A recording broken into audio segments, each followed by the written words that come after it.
Bom dia, alunos e alunas, tudo bem com vocês?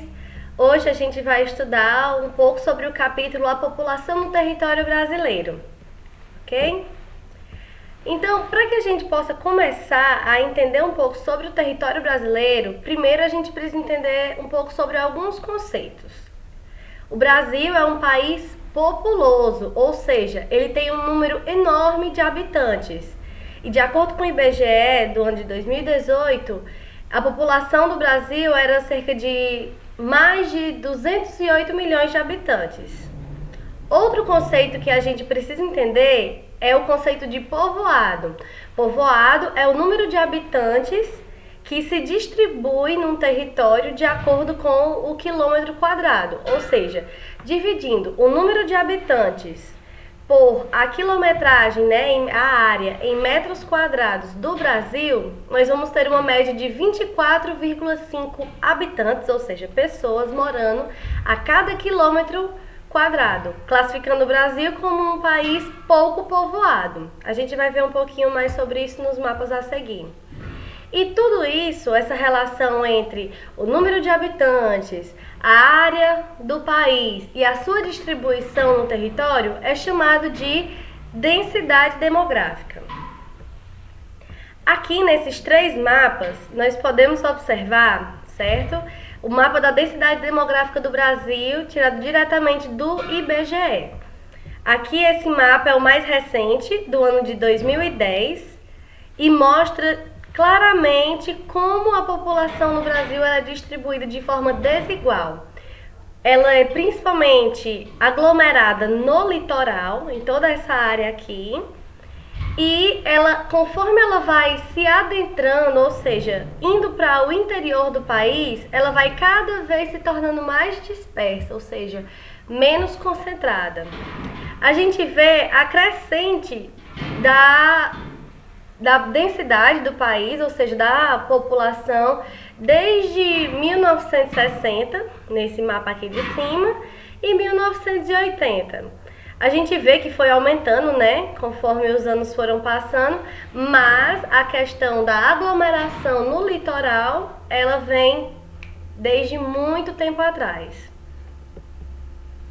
Ou seja, a distribuição desigual da população brasileira se dá principalmente por fatores econômicos. Vamos prestar atenção, onde ficam as principais capitais do país? No litoral. Então, a maior aglomeração das pessoas vai ser no litoral também. E as pessoas, as capitais, se ficam no litoral. Então, no interior ficam as cidades médias ou as cidades pequenas, onde não tem tantos fatores econômicos que contribuam para que mais gente vá morar lá. E sobre uma questão histórica, a gente lembra que lá desde o período da colonização, o povoamento do Brasil começou no litoral, certo? E com isso, por que começou pelo litoral e ainda hoje tem esse reflexo? Porque as metrópoles, os países que colonizaram o nosso país, queriam se instalar no litoral para facilitar o quê? A exportação.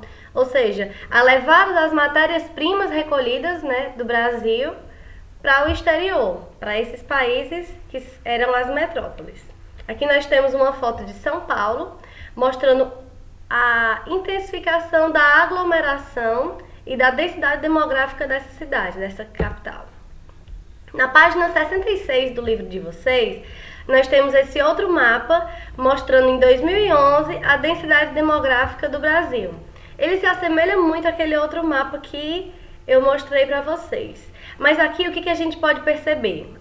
É muito legal vocês olharem para a legenda, as cores, enquanto mais claro quer dizer menos habitantes por quilômetro quadrado, e enquanto mais escuro é a maior quantidade de pessoas em um mesmo local. Aqui a gente vê claramente o estado e a sua capital. E em todos os estados a maior aglomeração ela fica na sua capital. Pode observar, em todos os estados, Fortaleza, Ceará, Paraíba, João Pessoa, Rio Grande do Norte, Natal. E assim vai, ó, Minas Gerais, Belo Horizonte. E assim vai.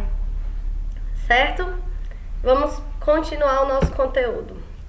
O povoamento em direção ao interior do território. Como foi que ocorreu essa adentrada da população que vivia desde o período colonial somente no litoral para o interior do estado? Isso ocorreu por volta da segunda metade do século XX, ou seja, de 1950 para cá, até o ano 2000, e infelizmente esse povoamento ocorreu sobre as terras indígenas e de ribeirinhos, ou seja, das pessoas que vivem e moram às margens dos rios. E não foi um povoamento amigável, eles acabaram tirando o pessoal de origem daquela terra, os indígenas e ribeirinhos, e usurpando aquele território, ocupando de forma até mesmo bruta. E com isso, outro ponto negativo, além de tomar a terra que não era deles, provocaram um grande desmatamento da vegetação nativa. E, como consequência, para que eles queriam desmatar?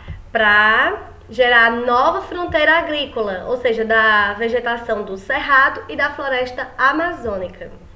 Ou seja, já tinham devastado tudo da floresta da Mata Atlântica no litoral, aí agora vão fazer o quê? Vão para o interior desmatar também.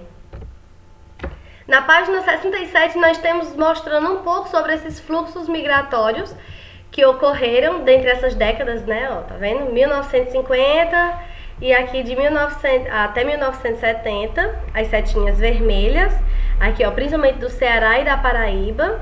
E depois, mais ao sudeste, sul e sudeste do Brasil, ao interior também, foi de 1970, já mais tardio, até 1990, ok?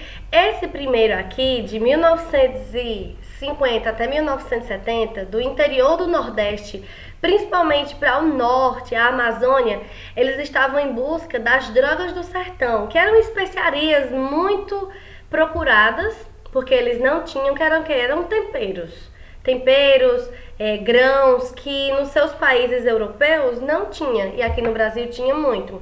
E também a produção do látex, que é a matéria-prima da borracha, eles iam explorar nas seringueiras, na Amazônia. Então, com tudo isso, europeus vindo, a miscigenação, relação entre negros, índios, europeus, provocou uma intensa diversidade cultural do povo brasileiro. E com isso, nós temos um novo conceito, que é o de identidade cultural, que é justamente o que diferencia e dá identidade a um povo e a sua cultura. É o que? Nós temos as línguas, as crenças, as comidas, costumes e tradições. Espero que tenham gostado da aula e tenham entendido melhor o conteúdo. E a gente se vê na próxima aula. Tchau!